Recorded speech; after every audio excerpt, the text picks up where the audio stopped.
क्यों कराया जा रहा है? एसआईआर की प्रोसेस वहां हुई, वो सही हुआ था।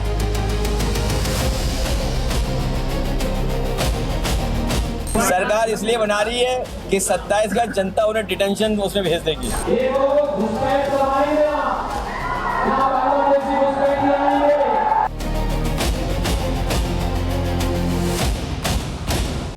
बंगाल में बीएलओ की मौत पर बवाल, यूपी में डिटेंशन सेंटर पर कोहराम। ममता, राहुल, अखिलेश क्या करके मानेंगे, अब इसके बारे में सुनिए। आजकल फिर से इंडी गठबंधन ने एसआईआर को लेकर गदर काटा हुआ है। राहुल गांधी, अखिलेश यादव, ममता बनर्जी, सबको फिर एसआईआर एसआईआर एसआईआर दिखने लगा है। जबकि इस मुद्दे को उठाकर ये नरेंद्र मोदी से बिहार में बुरी तरह पिट चुके हैं, फिर भी इन्हें कुछ समझ में नहीं आ रहा है। एसआईआर अब देश के कई राज्यों में हो रहा है, इस पर किस तरह का माहौल बनाया जा रहा है, कैसे एसआईआर करने वाले बीएलओ की मौत पर पॉलिटिक्स की जा रही है, आज देश देख रहा है। भाई, कांग्रेस कह रही है कि बीएलओ की कनपट्टी पे कट्टा रखकर एसआईआर करवाया जा रहा है। ओहो, कनपट्टी पे कट्टा, वीडियो है इनके पास कट्टा दिखाते हुए। जितने बीएलओ की मौत हुई उसके जिम्मेदार नरेंद्र मोदी और Gyanesh Kumar, chief election commissioner जो है, वो कांग्रेस कह रही है। अखिलेश यादव बीएलओ की मौत पर मुआवजा देने की मांग कर रहे हैं। ममता बनर्जी कह रही है कि एसआईआर नहीं रोका तो बीजेपी की नींव हिला देंगे। एसआईआर के जरिए बंगाल को टारगेट किया जा रहा है, यानी इंडी गठबंधन फुल ऑन एसआईआर के खिलाफ माहौल बनाने में जुटा हुआ है। वो एसआईआर जिसका मकसद वोटर लिस्ट का शुद्धिकरण है, देश में पहली बार भी नहीं हो रहा। बिहार में हुआ तो ये लोग बोले इतना जल्दी 2 महीने में करने की क्या जरूरत थी, थोड़ा टाइम लेके करते। अब बंगाल में टाइम लेके हो रहा है तो उसमें भी रो रहे हैं, यूपी में तो और टाइम लेके हो रहा है तो उसमें भी रो रहे हैं। करे एसआईआर क्यों हो रहा है? इंडी गठबंधन एसआईआर पर हंगामा मचाता रह गया और उधर एक दूसरा शुद्धिकरण अभियान शुरू हो गया है। आधार कार्ड की सफाई का अभियान शुरू कर दिया नरेंद्र मोदी ने। देश में करोड़ों लोगों के आधार कार्ड डीएक्टिवेट कर दिए गए, यानी अब हर विभाग में सफाई अभियान चल रहा है। एसआईआर के साथ साथ आप यह भी देखिए यूपी में क्या गजब हो रहा है। यूपी में अवैध घुसपैठियों के खिलाफ एक्शन तेज हो गया है। सीएम योगी ने हर जिले में डिटेंशन सेंटर खोलने का निर्देश दिया है। डिटेंशन सेंटर से अवैध घुसपैठियों को वापस उनके देश भेजा जाएगा।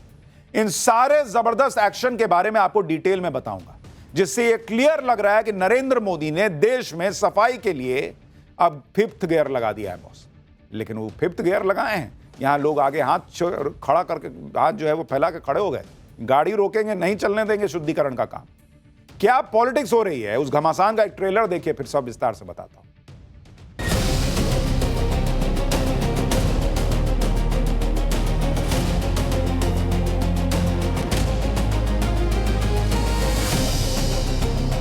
कनपट्टी पर कट्टा रख के एसआईआर क्यों कराया जा रहा है? एसआईआर की प्रोसेस वहां हुई, वो सही हुआ था।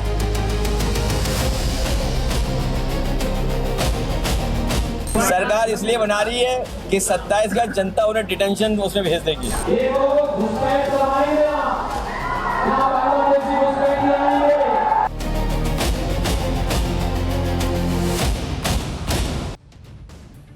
कांग्रेस और राहुल गांधी का हाल यह है कि लोग वोट चोरी और एसआईआर के मुद्दे से आगे नहीं बढ़ पा रहे। अभी 2 हफ्ते पहले ही बिहार में जबरदस्त हार हुई, इन पे कोई असर पड़ा? कुछ नहीं। आज भोपाल में यूथ कांग्रेस ने एसआईआर और वोट चोरी के मुद्दे पर भयंकर प्रदर्शन किया। यूथ कांग्रेस कार्यकर्ताओं ने वोट चोर गद्दी छोड़ के नारे लगाए। कहां? भोपाल में। पुलिस ने प्रोटेस्ट को देखते हुए बैरिकेडिंग लगाई हुई थी, लेकिन यूथ कांग्रेस कार्यकर्ता बोले ना, हम बैरिकेडिंग पर चढ़ जाएंगे, वहीं से नारेबाजी कर देंगे। यूथ कांग्रेस के कार्यकर्ताओं को रोकने के लिए पुलिस ने वाटर कैनन चला दिया। यूथ कांग्रेस के कार्यकर्ता राज्य निर्वाचन आयोग का घेराव करने जा रहे थे। पुलिस के काफी समझाने के बाद जब नहीं माने तो पुलिस ने हल्का बल प्रयोग भी कर दिया कि आओ थोड़ा लाठी दें। पुलिस के लाठी चार्ज के बाद वहां भगदड़ जैसी स्थिति हो गई। प्रदर्शन में यूथ कांग्रेस के कार्यकर्ता पोस्टर बैनर लेकर पहुंचे। इन पोस्टर्स में बीजेपी को पायरेट्स ऑफ इलेक्शन बताया गया। एक पोस्टर में बीजेपी को गैंग्स ऑफ वोट चोरी बता दिया गया। इसी तरह से पोस्टर ये लोग खेलते रहे।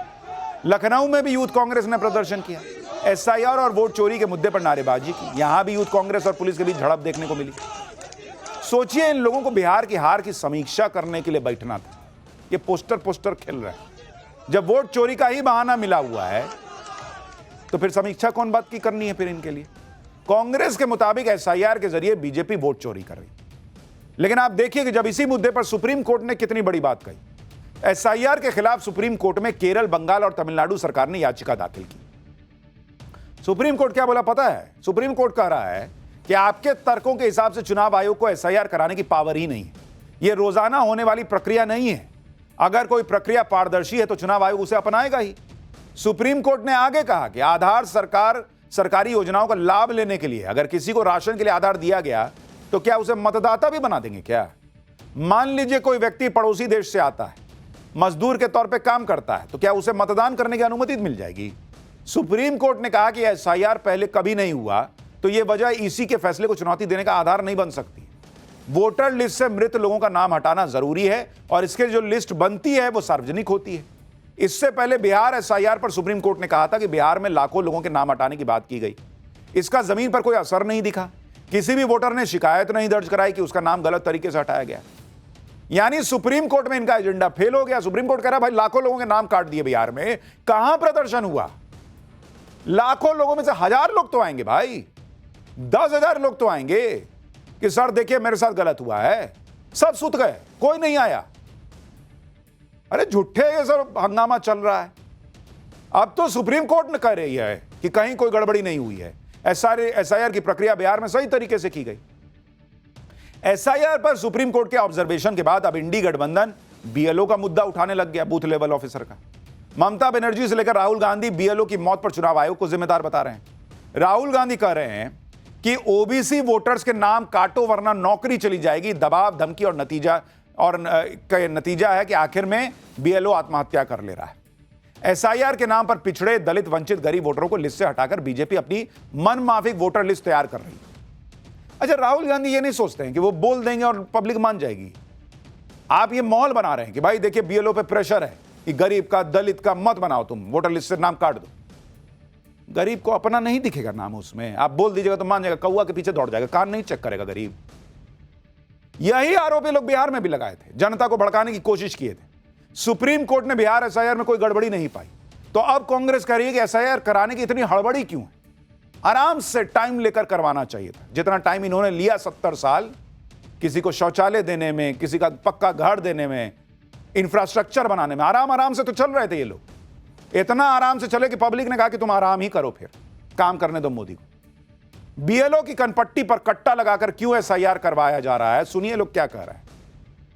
बच्चा बच्चा जानता है कि वोट चोरी एसआईआर के माध्यम से की जा रही है। बच्चा बच्चा जानता है बिहार में क्या हुआ। बच्चा बच्चा ये जानता है कि एसआईआर जिस तरह से पूरे देश में कराया जा रहा है और जिस तरह से 20 दिनों में 25 और अब 26 बीएलओ की मौत हुई है, ये दिन दहाड़े हत्या है। ऐसी क्या हड़बड़ी है, ऐसी क्या जल्दी है? थोड़ा टाइम लेके करा लीजिए एसआईआर। कनपट्टी पर कट्टा रख के एसआईआर क्यों कराया जा रहा है? सवाल इस बात का है।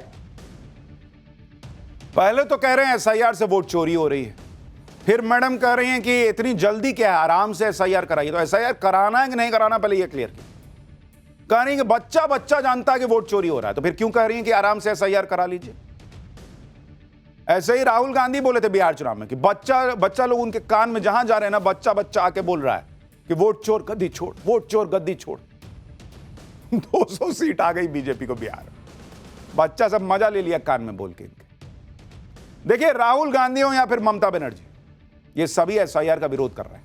लेकिन आप इस विरोध की सच्चाई देखिए कि बंगाल में किस तरह से वोटर लिस्ट की सफाई के आंकड़े आ रहे हैं। चुनाव आयोग के मुताबिक बंगाल में एसआईआर के दौरान अब तक करीब 14 लाख फॉर्म अनकलेक्टेबल के तौर पर पहचाने गए। ये वो मतदाता हैं जो या तो मृत हैं या गैर हाजिर हैं, डुप्लीकेट हैं या हमेशा के लिए कहीं चले गए। जैसे जैसे एसआईआर का डेटा कलेक्ट होगा, ऐसे मतदाताओं की संख्या बढ़ने का अनुमान है। इसके अलावा बंगाल में 26 लाख ऐसे मतदाता हैं जिनके नाम 2002 की वोटर लिस्ट से मैच नहीं कर रहे हैं। यानी अगर एसआईआर न ही हो रहा होता तो इन मतदाताओं के बारे में पता भी ना चलता, इनके नाम पर वोट देने का खेल चलता रहता। सुनिए इस पर शिवसेना नेता संजय निरुपम ने क्या कहा। भारत के चुनाव आयोग ने पश्चिम बंगाल में एसआईआर की प्रक्रिया लागू कर दी है और प्रारंभिक तौर पर ऐसा समझ में आ रहा है कि 26 लाख वोटर ऐसे पकड़े गए हैं जो फर्जी हैं, जो अवैध हैं, जो भारत के नागरिक नहीं हैं। इन सारे लोगों के नाम काट देने चाहिए और इसके अलावा भी अगर बांग्लादेशी घुसपैठी या रोहिंग्या मुसलमान वहां पर बतौर वोटर रजिस्टर्ड है तो उनके नाम भी निकालने चाहिए। इंडी गठबंधन ये नैरेटिव सेट करने की कोशिश कर रहा है कि एसआईआर की वजह से बीएलओ आत्महत्या कर रहा है। इंडी गठबंधन का कहना है कि एसआईआर को आराम से समय लेकर करवाया जा सकता था, जल्दीबाजी में क्यों करवाया जा रहा है? बीएलओ पे दबाव बनाया जा रहा है। इंडी गठबंधन के दावों से अलग एक दूसरी तस्वीर भी है, जिसमें चुनाव आयोग एसआईआर में शामिल बीएलओ का सम्मान कर रहा है। हजारों ऐसे बीएलओ हैं जो मेहनत कर रहे हैं, घर घर जाकर डेटा कलेक्ट कर रहे हैं, इसे डिजिटल फॉर्म में सबमिट कर रहे हैं। चुनाव आयोग इन बीएलओ का सम्मान कर रहा है। बॉस देखिए, कहा जा रहा है कि बीएलओ पे बहुत प्रेशर है। एक बीएलओ पूरे राज्य का नहीं कर रहा है बॉस काम। एक बीएलओ जो है उस पर, जैसे बिहार में था कि एक बीएलओ जो है उस पर 1200-1400 लोगों का काम का जिम्मा है कि भाई तुम देखो जरा इनका फॉर्म का, और हजारों बीएलओ जो हैं वो इस काम में लगे हुए हैं और उसके लिए बकायदा टाइम मिल रहा है। तो ऐसा थोड़ी है कि एक ही दिन में करके दो नहीं तो नौकरी गई, ऐसा नहीं चल रहा है भाई। बिहार में तो किसी ने आत्महत्या नहीं की, बिहार में तो किसी दलित ने नहीं कहा कि मेरा नाम काट दिया। तो इनको मिल नहीं रहा है मुद्दा। एसआईआर में गड़बड़ी साबित कर नहीं पा रहे, सुप्रीम कोर्ट में साबित कर नहीं पा रहे, तो क्या बोले? तो यार बीएलओ की मौत हो रही है हड़बड़ी की वजह से, मानवीय मुद्दा इसको बना देते हैं। एसआईआर और बीएलओ की मौत को इंडी गठबंधन मुद्दा बना रहा है। दूसरी तरफ उत्तर प्रदेश में सीएम योगी के एक फैसले से हड़कंप मच गया है। इधर एसआईआर चल रहा है, उधर सीएम योगी ने यूपी में घुसपैठियों के खिलाफ एक्शन प्लान तैयार कर दिया। सीएम योगी ने यूपी में घुसपैठियों पर नकेल कसने की तैयारी कर ली और इसके लिए यूपी के सभी जिलों के डीएम को आदेश दे दिया गया है कि जिला प्रशासन अवैध घुसपैठियों की पहचान करे, नियमों के मुताबिक घुसपैठियों पर कार्रवाई करे, हर जिले में अस्थायी डिटेंशन सेंटर बनाओ जहां विदेशी नागरिकता वाले घुसपैठियों को रखा जाएगा। इसके बाद प्रक्रिया के तहत घुसपैठियों को उनके मूल देश भेजो। यानी सीएम योगी ने क्लियर कट कर दिया है कि जो भी अवैध घुसपैठिया है, पहचान होगी, उसको उसके घर भेजेंगे। अपने घर में रहो, अपने देश में रहो। सीएम योगी के इस फैसले के बाद घुसपैठियों में हड़कंप है। लखनऊ में रहने वाले कई अवैध घुसपैठिए खुद अपना घर छोड़ छोड़ के जा रहे हैं। देखिए रिपोर्ट। लखनऊ में असर ये है कि मैं इस वक्त बहुखंडी मंत्री आवास के सामने हूं। यहाँ पर बड़े पैमाने पर बस्तियां हुआ करती थी, लेकिन धीरे धीरे यहाँ से लोग निकलना शुरू हो गए हैं। इक्का दुक्का लोग ही हैं जो अब रह रहे हैं। देखिए, ये सबके घर बने हुए थे। ये पूरी तस्वीर देखिए। यहाँ पे बीते एक हफ्ते में सबने इन घरों को छोड़ दिया है, घर खाली हो गए हैं। ये पूरा जो बस्ती है, अब यहाँ पर कोई नहीं रह रहा है। यानी सीएम योगी के फैसले का फौरन असर दिखने लगा है। जैसे बंगाल में एसआईआर के बाद घुसपैठिए वापस जा रहे हैं, ठीक वैसा ही यूपी में हो रहा है। यूपी के अलग अलग शहरों में एसआईआर के दौरान घुसपैठियों पर नजर रखी जा रही है। ऐसे लोगों को डिटेंशन सेंटर में रखा जाएगा। सीएम योगी के अस्थायी डिटेंशन सेंटर वाले फैसले पर पॉलिटिक्स भी हो रही है। अखिलेश यादव ने कहा कि 2027 में जनता इन्हीं लोगों को डिटेंशन सेंटर भेज देगी। सरकार इसलिए बना रही है कि 27 का जनता उन्हें डिटेंशन उसमें भेज देगी। सरकार इसलिए बना रही है कि 27 का जनता उन्हें डिटेंशन उसमें भेज देगी। एसआईआर के जरिए वोटर लिस्ट क्लीन की जा रही है। यूपी में घुसपैठियों पर एक्शन हो रहा है, तो दूसरी तरफ एक और सफाई अभियान शुरू हो गया है। UIDAI ने 2 करोड़ से ज्यादा आधार नंबर डीएक्टिवेट कर दिए। ये उन लोगों के आधार नंबर हैं जो अब इस दुनिया में नहीं है। UIDAI को केंद्र और राज्य सरकारों के विभागों से जानकारी मिली थी, जिसके बाद मृत लोगों के आधार नंबर को डीएक्टिवेट कर दिया गया है। मृत लोगों के आधार नंबर्स को हटाने से यह सुनिश्चित होगा कि सरकारी योजनाओं का लाभ सिर्फ उन्हीं लोगों तक पहुंचे जो इसके हकदार हैं। यानी आप हंगामा करते रहिए, नरेंद्र मोदी का हिसाब क्लियर है। इस देश का जो है उसमें भेदभाव होगा नहीं। जो इस देश का नहीं है वो अपने देश में जाए, खाए खिचड़ी।